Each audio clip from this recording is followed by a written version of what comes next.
We have some breaking news. We have what appears to be a second unsuccessful attempt by Card Pawn to try and scam someone with a box of BBCE authenticated 86 Flea, and once again occurring here in Australia.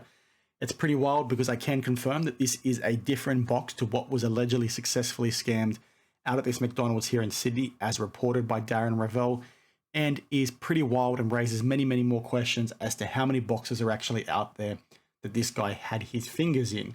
And it essentially comes off the back of what we discussed yesterday. You would have seen me talk about a breakout at the National in 2022 for women in the hobby, and how I recalled Card Pawn being associated with a box in that break.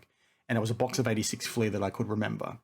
All the information online has been scrubbed, obviously, because Card Pawn have deleted their account. But what I did find that this was tied to a guy as known as the Candyman, or also Naz_Nubs on Instagram. And I found this post that basically talked about the rip that was coming out at the National with these influential women in the hobby, and he thanked Card Pawn for making dreams come true.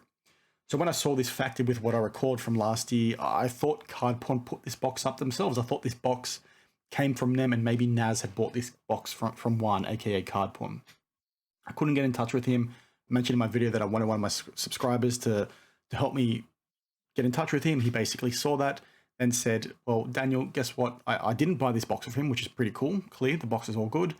But what you do need to know is I think this guy tried to scare me, 12 to 18 months ago. And here's the DMs. And I basically went through all those today. And it is freaking wild, the parallels that we're seeing with what actually went down here in Sydney, because it does seem like it's the same guy with the same MO.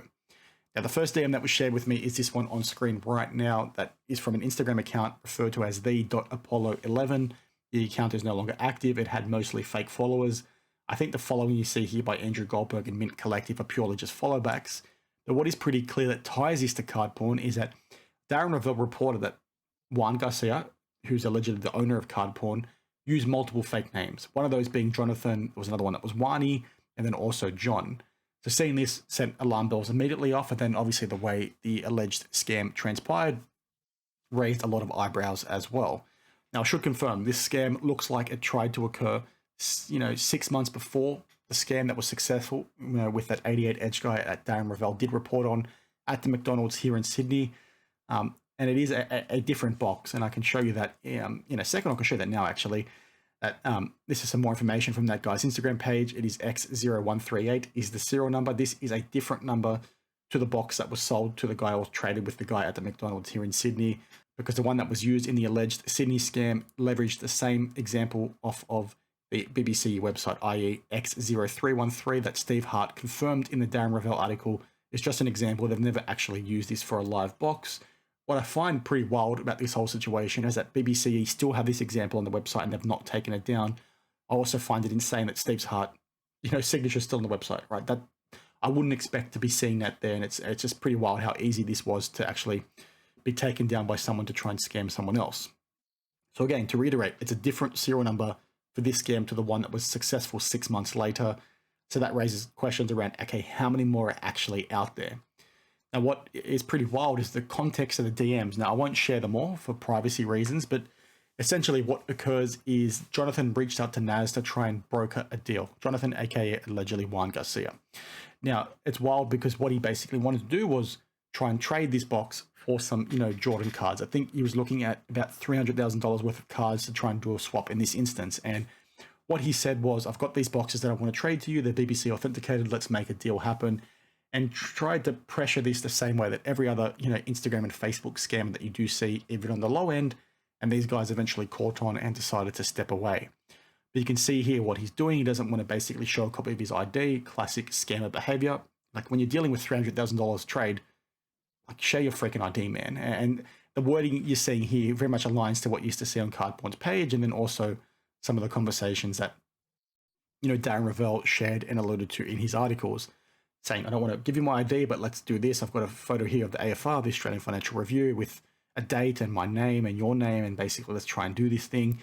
Pretty crazy. We've got some more of the DM talking through here about Naz wanting to use a middleman, right? He wants to use a middleman. He wants to use BBCE because they're the trusted party in this instance. If you want to do a $300,000 trade, I'm going to send them my cards. You send them your box, or you just send them your box and they tell me it's real. Then we can make it happen. This guy basically didn't want to do that. He said he doesn't want to send them out of the country. Again, more and more red flags. You can sort of read this for yourself. Nick that you're seeing mentioned down here is actually the guy that Naz was trying to use, a friend of his that's based here in Australia. He's based in a different state to me, different state to Jonathan, aka Juan, allegedly. And he was going to be the middleman for the service, right? So Naz would send him the cards. This person would send Nick the boxes. Nick would make sure everything's a-okay, and then he would, ship the cards and the boxes to the counterparty. Now, again, this is pretty interesting because you've got Jonathan trying to push back and trying and get the deal to happen as quickly as possible. Like I said a bit earlier, very common tactics you're seeing with scammers, right? It's setting off alarm bells relatively quickly. And I'm very happy that these guys caught on to it, but it's just disappointing that, 88 Edge sort of fell for it in the end. But you got more conversations here with Jonathan and Naz basically saying, did you speak to Nick? I haven't heard from you. What's going on? The final message from Naz basically says it all, where he's saying, look, honestly, I'm down to do the trade, but not using a secure middleman is leaving me uneasy. We need someone to verify the box. It doesn't matter, if it's you or Nick getting the box, it needs to be verified by someone else. Hopefully, in all honesty, BBCE is the gist of what this conversation is trying to say. And he didn't want to do that. And essentially the deal fell flat because of it. And like I said, we've got some more screenshots here of what the certification looked like. And I think it's pretty clear cut once again that BBCE's process of this is quite poor. The signature is probably easy to be copied, but the fact there's no, certificates or holograms on this or anything like that is pretty wild for me, because it looks like it can be easily forged. This guy's done it at least twice, and it's, pretty wild. There's some more DMs that I can bring up that I won't. I talked to some of the conversation that Jonathan had with Nick, aka the middleman, about trying to broker the deal, and essentially the wording used in those DMs from Jonathan to Nick indicate pretty quickly that a scam was going on, and they were able to catch on relatively quickly because he was so hesitant to sort of, do anything that you would expect to be done when you're talking about $300,000. And it's crazy to me how many more instances like this could actually be out there that we, don't know about. And the only reason why this unsuccessful attempt to the scam came to light is that I was able to get in touch with Naz and ask him a question about a completely different box. And he said, well, actually, I've seen the Darren article now. All this information is coming to light. I think this is the same guy that tried to scam me 12 to 18 months ago. And my understanding is these guys have spoken to 88 Edge as well, and the parallels between the DMs and the approach to the trade match up, quite well. And it's just very sad to see that 88 Edge did in fact get scammed. My understanding is there's some things happening there in the background that Darren Ravel has reported on that might indicate we see some things soon for that, and I hope this guy can get his money back.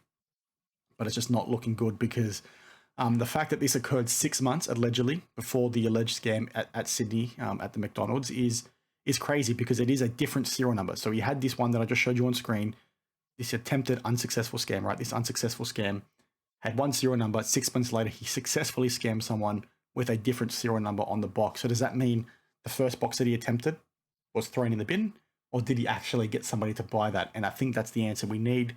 I've tried searching online. I can't find that serial number anywhere.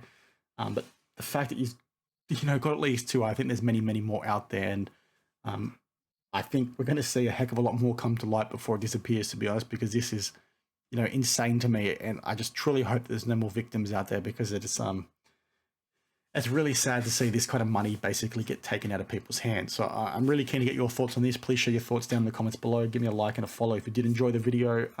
Let me know if you think I missed anything. Let me know if you've got any other leads or things you want me to look into, because this caught me off guard today. Like I said, I got a response from Naz thinking he was just going to say, I didn't buy this box from Cardpawn. And then he proceeded to say, well, I almost got scammed by the same guy. So what the heck is going on? And then I looked into it, and you've basically seen it all now. So if you want me to stop talking about this, I will. But I think there's more and more information that keeps getting shared with me that we sort of can't let up, because it looks like there's so much more out there. So as always, like I said, share your thoughts down below, and I will see you in the next one.